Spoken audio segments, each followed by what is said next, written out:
بسم اللہ الرحمن الرحیم. In the name of Allah, the Beneficent, the Merciful.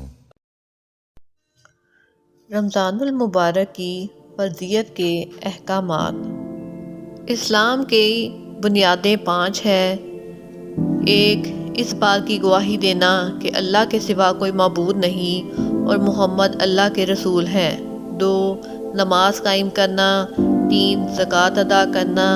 4. رمضان کے روزے رکھنا اور بیت اللہ کا حج کرنا اگر اس کی استطاعت حاصل ہو.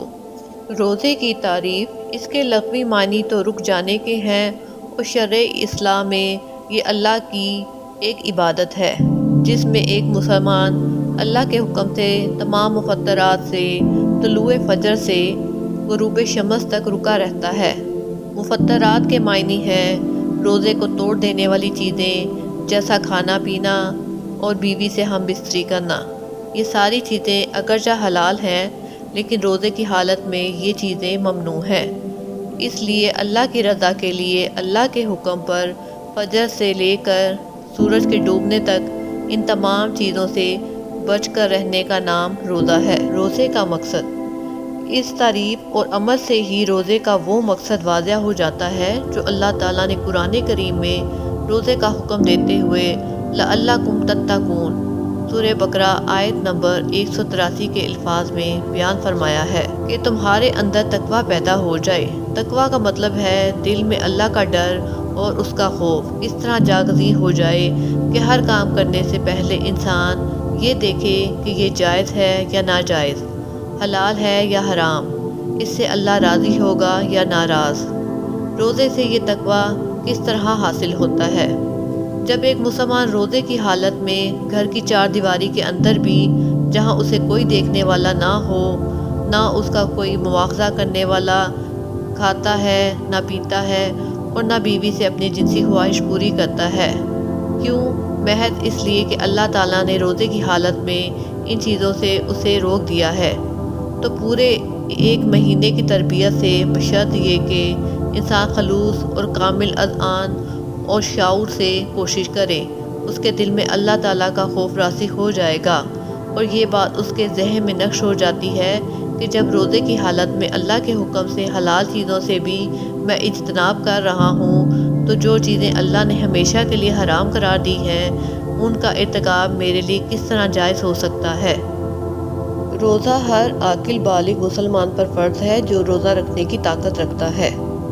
نابالغ بچے پر روزہ فرض نہیں، تاہم اس کی طاقت کے مطابق اس کو روزے رکھوائے جائیں تاکہ ایک تو وہ اس کا عادی ہو جائے گا، دوسرا یہ کہ اس کے اندر یہ شعور پختہ ہو جائے گا کہ بالغ ہونے کے بعد روزہ رکھنا ان کے لیے ضروری ہوگا. جیسے حکم ہے کہ 7 سال کے بچے کو نماز پڑھنے کی تلقین کی جائے اور 10 سال کی عمر میں بچے کو ڈانٹ ڈپٹ کر نماز پڑھائی جائے. اس کا مقصد بھی نماز کی اہمیت و فرضیت کا احساس ان کے اندر پیدا کرنا ہے. مریض اگر روزے رکھنے میں تکلیف محسوس کرے یا روزہ رکھنے سے اس کے مرض میں اضافے کا اندیشہ ہو تو وہ بیماری کی حالت میں روزہ نہ رکھے، تاہم روزوں کی قضا بعد میں ضروری ہوگی. یہی حکم ان عورتوں کے لیے ہے جو حمل سے ہوں یا ان کی گود میں شیر خوار بچہ ہو. اگر روزہ رکھنے میں وہ تکلیف محسوس کریں یا بچے کی بابت انہیں کوئی اندیشہ ہو یا ڈاکٹر اس قسم کی ہدایت دے تو حاملہ اور مرضع عورتیں روزہ چھوڑ سکتی ہیں، لیکن بعد میں چھوڑے ہوئے روزوں کی قضا ضروری ہوگی. عورتوں کو حیض اور نفاس کے ایام میں روزے رکھنا ممنوع ہے. حیض کا مطلب ماہواری ہے جبکہ نفاس کا مطلب ولادت کے بعد کے ایام ہے جس کی کم سے کم مدت کا کوئی تعین نہیں اور زیادہ سے زیادہ مدت 40 دن ہے. حیض اور نفاس کی حالت میں چھوڑے ہوئے روزوں کی قضا ضروری ہے.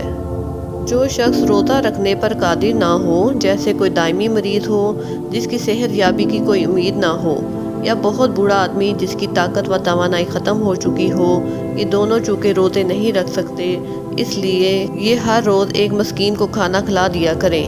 ان کے لیے طعام مسکین کا فدیہ روزہ رکھنے کے قائم مقام ہو جائے گا. مجنون یا وہ شخص جس کے ہوش و حواس مختل ہو جائیں اور اس کے اندر کسی چیز کی تمیز کرنے کا شعور باقی نہ رہے، اس طرح زیادہ بڑھاپے کی وجہ سے کسی کی عقل معاف ہو جائے اور وہ بھی ہوش و تمیز سے عاری ہو جائے، ظاہری بات ہے یہ تینوں قسم کے افراد روزہ نہیں رکھ سکتے، لیکن یہ فدیہ طعام مسکین کے بھی مکلف نہیں ہوں گے۔